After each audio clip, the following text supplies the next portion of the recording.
উস্তাদ আজকে তো 5টা সাপ ধরার কথা আছে। তাকে তো চেড়ি বেলে একটা বিরাট বড় সাপ আছে, এটা ধরি। তুই তো জানিস আমার মতো এক্সপার্ট সাপুরি আর নাই। 20 বছর থেকে আমার সাপ ধরার অভিজ্ঞতা। দাঁড়া। ওম নব নবঙ্গ দিবাগ ব্রাহ্মণ আয়োযোগিতায় কর্মহং প্রতাপ হোম বলা।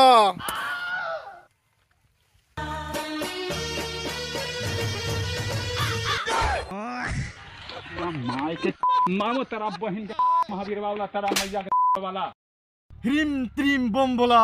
এই সাপ বাড়া নাটকিরি বলা।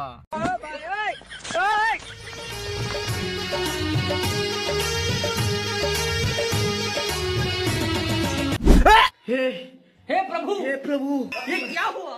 ও ভাই রে ভাই, ও ফ্রেন্ড। আরে উস্তাদ ওটা সাপ না তো, ওটা মানুষ। ওঠেন আপনি। এই পেন্টি দেখেছি শিখনাক সেই সাপ দেখলে আর তো কি হলো?